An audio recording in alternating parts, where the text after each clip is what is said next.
Lake Speedway, which is a fantastic facility, on Saturday night, and then we're going to go back to the scene of the crime on Sunday to try and get that win. And I so narrowly lost last weekend. Okay, ladies and gentlemen, we are going late model racing here. A total of 6 cars in this first heat. Let's roll through the lineups, and we talk about talent. Take a look at this. Starting on the pole, driving the 71D, he was in a Midwest Modified earlier. He did quite well. Scary to see what he may do with a late model here tonight. That's Dustin Strand. On his outside, it's the other 71. It's the 71S. That's Stefan Snare. He's a very accomplished racer. Row 2. This is where it gets interesting. Driving the 7W, former track champion here numerous times, and he was so big in the Wissota points a few years ago. Doing quite well this year as well. Ricky Weiss driving the 7W. On his outside, well, he was a rookie to this class last year, finished very high in the points, and is proving himself year after year, driving the 92C Cord Allard. In row 3, the KG vet, as I like to call him, he's driving the 8 car tonight. It's Kevin Sexton, and on his outside, driving the 2, Bill Mooney. Any one of these guys can win. Any one of these guys can really move up the pack fast. Let's see if it happens here tonight. A pair of 71s up front, followed by a 7. And those are your top 3 right now. And whoa, they were 3 wide going out of turn 2. Mooney making a great move into 4th place. Well, he went high and wide before, but he kept it together. We've got Strand still out in front, followed by Snare and the 7W of Ricky Weiss. Look at Bill Mooney. Now he is in 4th. He started out in 6th. Looking for the transfer spot here tonight. Snare over-rotated just a little bit on exit at 2, and Weiss was there to pounce all over that opportunity. But Snare fought back in turn 3 and 4. Very good. Ricky Weiss going to the inside, trying to get a little bit of ground on the 2nd spot of Stefan Snare driving the 71S. Oh, baby. We've got some good racing here tonight.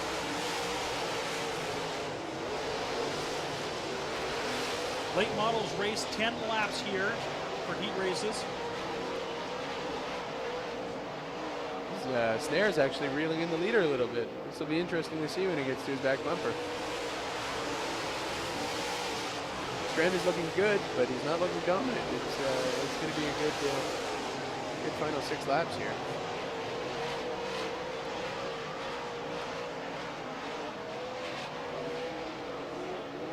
Snare trying to catch up to your leader, the other 71. Dustin Strand. Good race up front for 1 and 2. Ricky Weiss in 3rd spot. And Bill Mooney, man, he's flying here tonight. Here goes Snare, showing him a fender. Very close racing. Great racing in this first heat race in the late model class.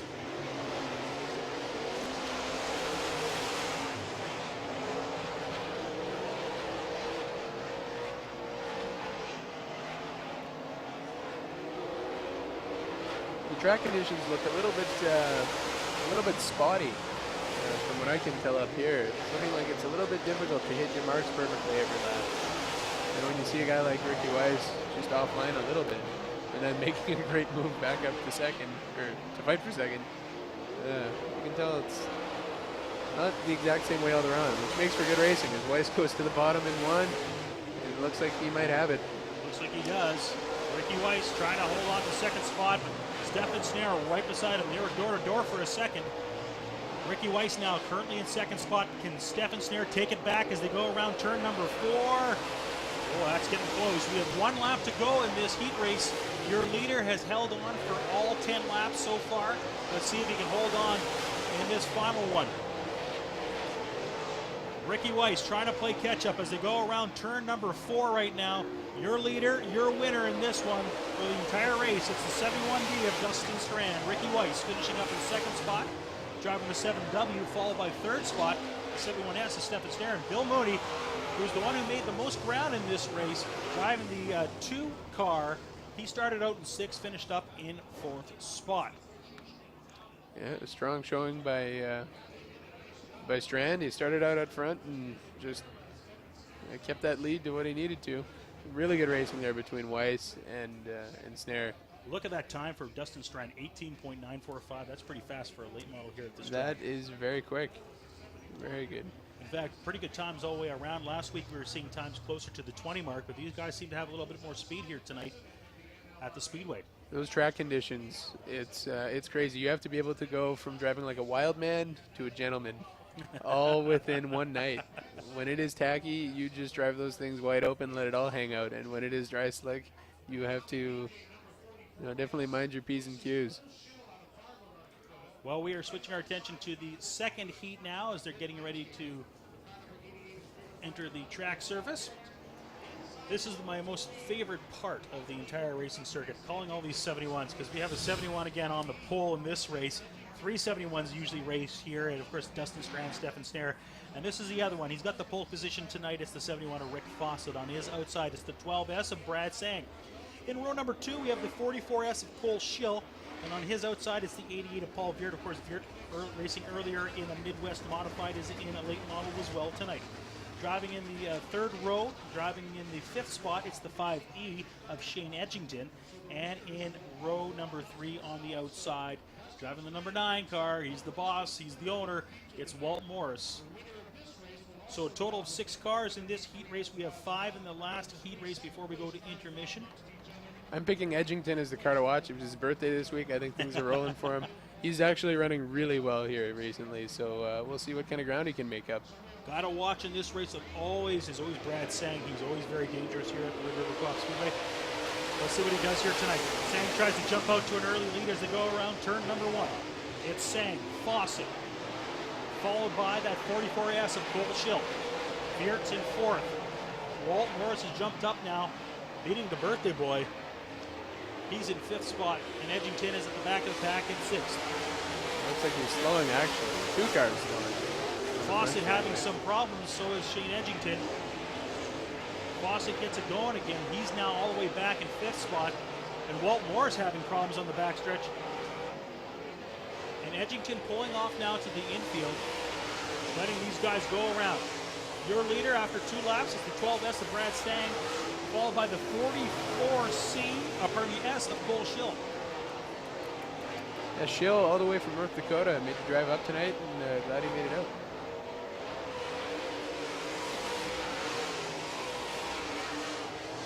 As is our leader, I should mention.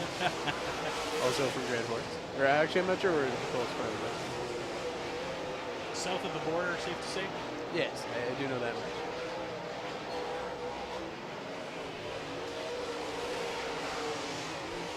Four laps in, 6 to go. Sang still your leader. Followed by Cole Schill, Paul Viert, and the 71 of Fawcett.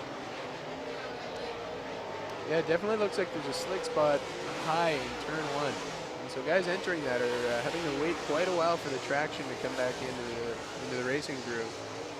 It's kind of an interesting racing surface tonight. You can see how they're slowing down as they're going into turn 1.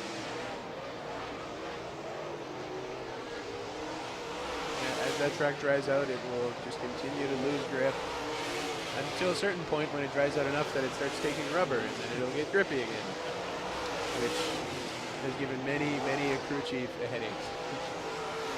Well, how do you set up the car? That's the best question. 71 car looks like it's having a little bit of problems again. Opportunity now for Walt Morris to see if he can catch up, trying to get that 4th transfer spot.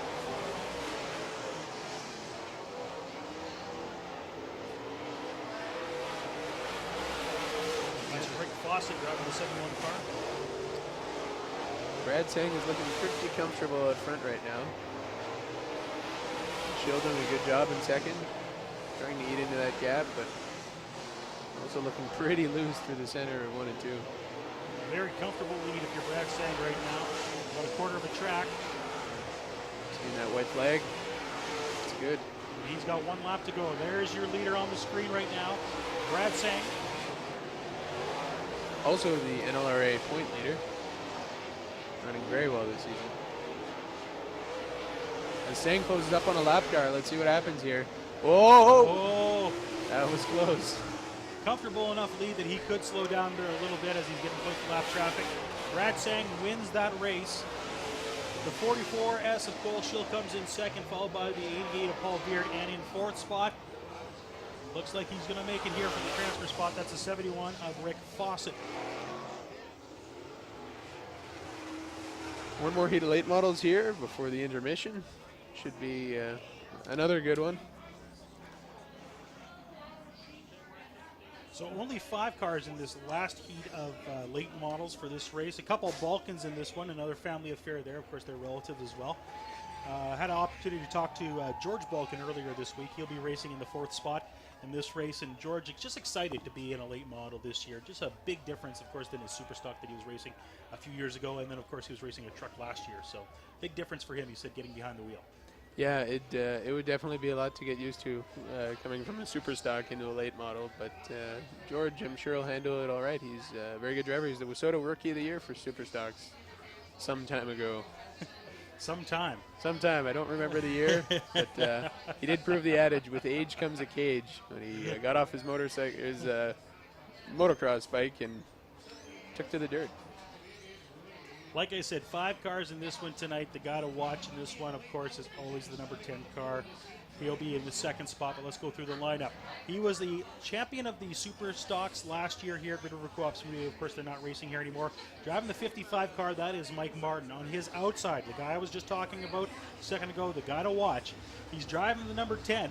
That's Mike Balkin. On row number 2, we have 2 cars. This is 9A of Steve Anderson on his outside. It's the other Balkin, the one I talked about just before that. George Balkin, just happy to be in a late model this year, and he's just getting the feel of it. He's driving the 14 car. And in row number 3, we've got the 16S of Jeff Hapala. All right, so a total of 5 cars in this one. They are going to go green as they go around turn 4. Como is looking them over. He's giving them the green flag. We're good to go. Last heat race of the evening here on the NLRA night here at the track. Martin got a great start there, but Balkan showed where the groove is through 1 and 2. With Steve Anderson looking to the inside of Martin. Steve Anderson driving the 9A. Oh, he's door to As door. He leans on him. He got through it all right. I have to say, Martin is looking very good for his first full season in the late model. It is quite the learning curve, of course. There's a lot more horsepower underneath that hood. Absolutely. He's performing very well. We always knew that he was a very good, smooth driver, but he's proving it here with much more power under his right foot. 2 down, 8 to go in this heat race here for the late models. The NLRA night here at Red River Co-op Speedway. Great crowd, beautiful evening, very hot. But some great dirt track racing, drag racing, getting ahead of myself. It's like drag racing, they're fast enough. Or at least Mike Balkin is, with some great speeds on the track.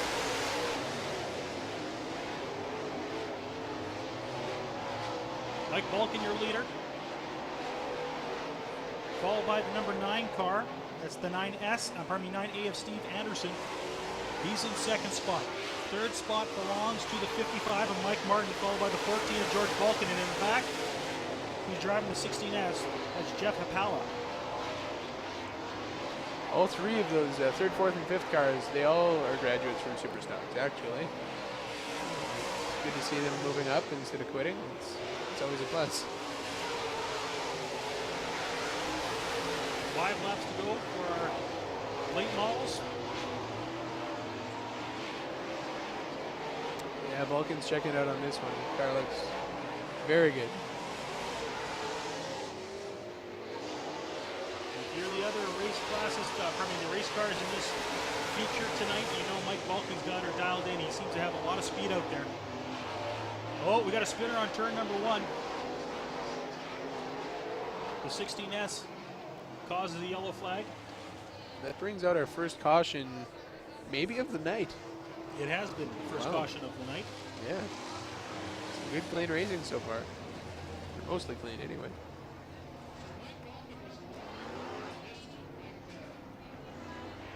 Yeah, nobody wants to be the driver that ends up facing the wrong way, but that's what happens when you're pushing it to the limit. Sometimes you're going to go over it. You show me a driver who never spins out, and I'll show you a guy who's not quite pushing it that hard. Perhaps. At least a new driver, anyway. So they're deciding how many laps left to put on the leaderboard. They may add 1 or 2 here. You never know.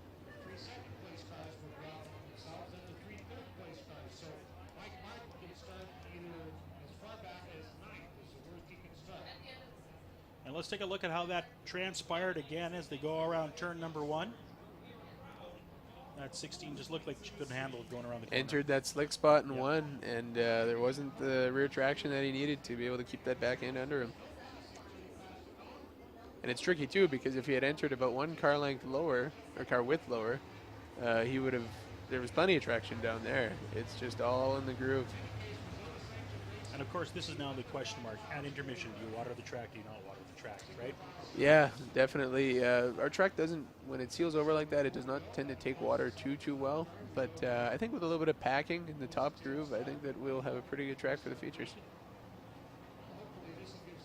So the lineup looks pretty much the same as it was for the last lap of action. We have the 10, the 9, the 55, the 14, and of course the 16S in that order. We're getting a green flag. We've got 4 left on the leaderboard. Great opportunity for the 9 to try to catch up on the 10. He's holding his own, but it does look like Balkan will be able to hold on for this one. Tons of speed out there for Balkan. Yeah, he's always fast. The guy's won over 30 track and series championships. He's been racing for a long time. Plus, he knows his track quite well. I mean, it's his home track, so he's raced on it several times, different cars, knows how it kind of handles it over turns. He used to race here. In fact, when the lighting was so poor, he was racing a sprint car, and you would come off of turn 2 and then count, I think it was 2 or 3 seconds, and then turn left again into turn 3. He told me that story. He's been around. George Balkan feeling a little heat for that 4th spot. That 16 car staying close. Getting the white flag in this one, it's the 10 car, and he's got 1 lap to go. In 2nd spot, it's the 9A of Steve Anderson, followed by the 55 of Mike Martin and the 14 of George Balkan. Balkan, though, feeling pressured. He should be able to hold on in this one, but your winner of this heat race looks like it's going to be the 10 car of Mike Balkan.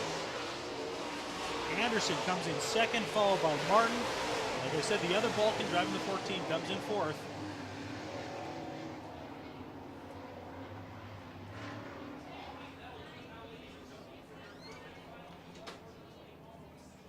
And we talked about some pretty fast speeds out there tonight. Mike Balkan, wow, did he look good out there. But so did Steve Anderson. Steve Anderson almost broke the 18 barrier. Some pretty good time out there for him.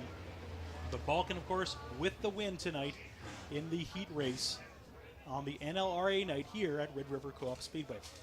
Well, that will do it for us for about 15 minutes. We are going to take an intermission. We'll put up the graphic board. Don't go too far, as we're going to get this broadcast going as soon as possible. There may be a little bit of a delay. They may make some plans to water the track. We will keep you informed. But thank you so much for watching. We'll get you guys back up here and watching action here from Red River Co-op Speedway in just a few minutes.